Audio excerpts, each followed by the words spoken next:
Are you ready for it? A stream of consciousness from me about using a phone or even attaching a phone to your bicycle so that you can use the phone while riding. Basically, I don't use the phone while riding. And so what I'll be doing is saying why that is. A quick glance at some of the things that I'm not using.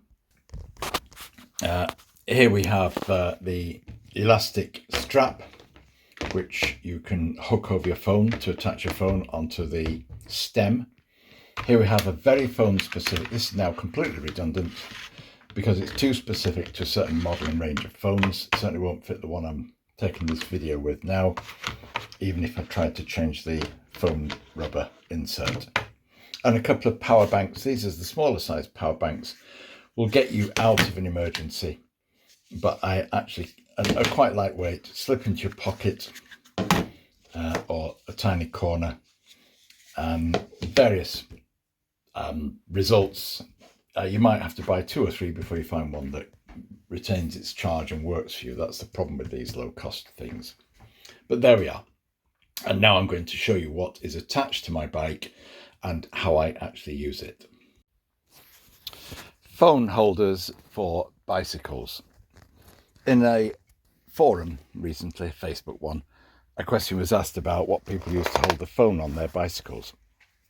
Well, I've got the elastic bit thing that you can hold your phone in. I'm using the phone at the moment to do this video.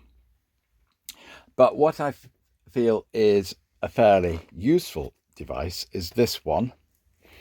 You can see different versions. You can get them in the little Aldi type shops, or you can get them in as bicycle things. But you know, if you know what you're looking for, that's fairly straightforward.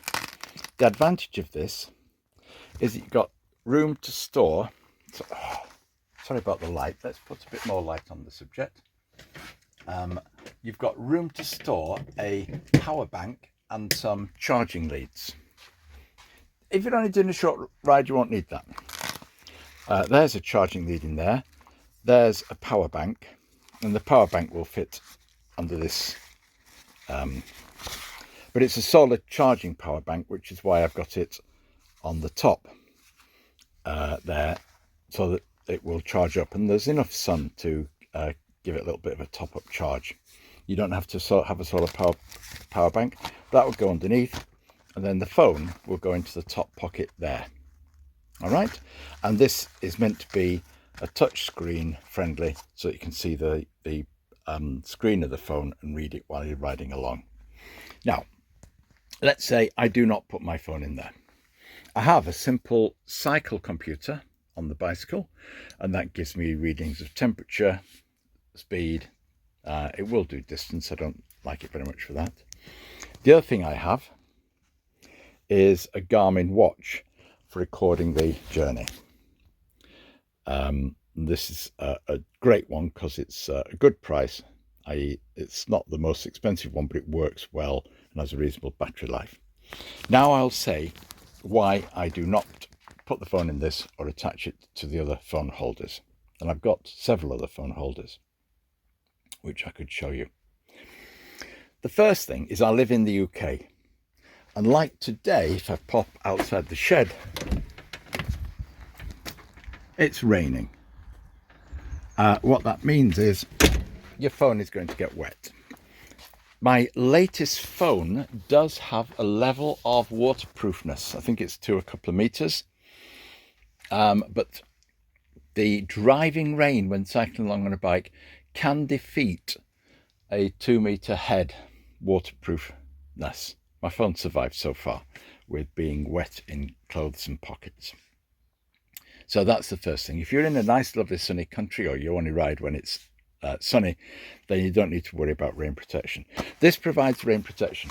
It's my second one that I've used. The zip on the first one has gone. A modification I would recommend is that you drill a hole in the bottom, right? A hole in the bottom isn't going to allow any more water in, but you can never get it fully sealed. And what that will do is it will allow the water to drain out, so you don't get water lodging in there. I haven't done that on this one. because I don't really use it with my phone in it, but on the previous one I did, and it certainly didn't allow any more rain in. So definitely, it's difficult to drill because it's a mixture of fabric and plastic, but you know, you can get a hole and then you've got to clear the hole so it's not clogged with the fabric, so that water drains out. It attaches there on the bike, which isn't a bad position. Now, what other reasons mean I do not use this? It's possible to set your phone so that the screen does not turn off. If you keep your screen on all the time on full brightness, your battery isn't going to last very long, and the phone will get actually quite warm, gets hot. If you have it with your normal battery power saving settings, because you want to use the phone, then your screen will go blank, you can't see anything, and therefore what's the point of having the phone visible on the bike? You can't see it anyway, and touching the screen is a pain in the neck. The other thing is, when the sun does shine over here, it's very difficult to read the screen clearly, even if it's just clamped on top of the bike and visible. They aren't bad, and I do use it for navigation. Can take it out and use it if I'm navigating somewhere, and so it can be useful for that, and you don't want to be holding it in your hand while you're navigating. This thing has what's called a liquid paper display, which is a low power display with high contrast. It was called liquid paper when it was invented. As you can see, you can read that very clearly. The time isn't correct, and you can read it quite clearly. It's a different technology to a full color display on a phone, which I'm looking at now. And the other thing is the battery life. You can obviously plug this in. Look, it's fully charged, and I haven't put it on mains. That's charged up because I've not been using it, and the sun has been getting to it. It's got two outputs there, and so you can keep your phone topped up. So I would not use a phone on the bike without having a power bank, because your phone is your emergency lifeline, and it will be drained just doing its normal functions of navigation, displaying what's happening on the bike, etc. I've got a further thing. This is an electric bike that I have. It comes without a head end. It has a control to set your preset speeds, and you can buy a specific head for it, but it comes with the communications. So you download some software onto your phone and you use your phone as the head end for the bike to see what's going on, see your battery power and everything like that. And so it would make sense. And my second phone holder would normally reside on here, so that I can set it on this bike, or at least have the power bank. I have another power bank, believe it or not, in the second phone holder. I'm just having a look to see if I can see where it... you know what? I don't know where I've just moved it to recently. The other thing that I have is a dynamo with